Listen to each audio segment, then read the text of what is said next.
జనగామ జిల్లా అస్తిత్వంపై ఎమ్మెల్యే పల్లా రాజేశ్వర రెడ్డి చేసిన వ్యాఖ్యలు రాజకీయ చిచ్చును రేపాయి.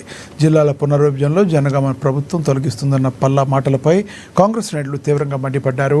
కేసీఆర్ హయాంలో జిల్లా కోసం తామే కొట్లాడామని చెప్పారు. అప్పుడు ఎమ్మెల్సీగా ఉన్న పల్లా సహకరించలేదని విమర్శించారు. లేనిపోని అబద్ధాలతో ప్రజల ఆందోళన కలిగించడం సిగ్గుచేటన్నారు. ప్రభుత్వం అటువంటి నిర్ణయమే తీసుకోలేదని కాంగ్రెస్ నేతలు స్పష్టం చేశారు.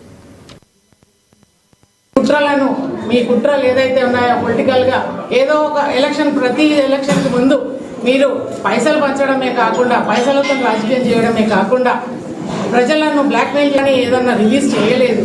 కానీ ఎవరిదో ఏదో మాట విని పల్లా మాత్రం జనగాం అని అంటున్నారు.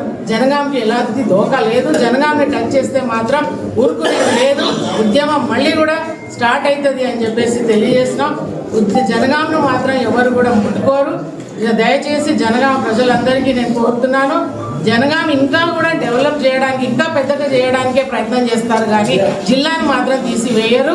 కడియం శ్రీహరి గారు ఏ రోజు కూడా ఎక్కడ కూడా మీడియా పరంగా కానీ పేపర్లో కానీ ఏదైనా స్టేట్మెంట్ కానీ ఎక్కడ కూడా జనగాం తీసేస్తామని చెప్పేసి చెప్పలేదు.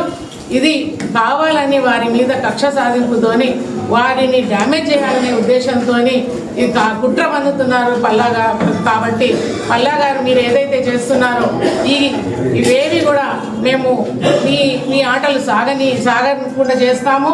కాంగ్రెస్ పార్టీ గురించి కార్యకర్తల గురించి మీకు తెలీదు. మీరు అనవసరంగా మమ్మల్ని రెచ్చగొడుతున్నారు. ఇలాగే రెచ్చగొడితే మాత్రం మొన్న సర్పంచ్ ఎలక్షన్లలో మీ సింబలే లేదు, మీ కారు గుర్తే లేదు. ఆ గెలిచిన సర్పంచులందరూ మీ సర్పంచులన్నీ బ్లాక్మెయిల్ చేసేసి మీరు ఏదైతే గెలుచుకున్నారో డబ్బులు రాజకీయం చేసి అదే రిజల్ట్ నెక్స్ట్ రాబో మున్సిపాలిటీ ఎలక్షన్లలో ఎంపీటీసీ జెడ్పీటీసీ ఎలక్షన్లలో వస్తాయని అనుకుంటున్నారు కావచ్చు. కానీ అలాంటిది ఏమీ లేదు. మీకు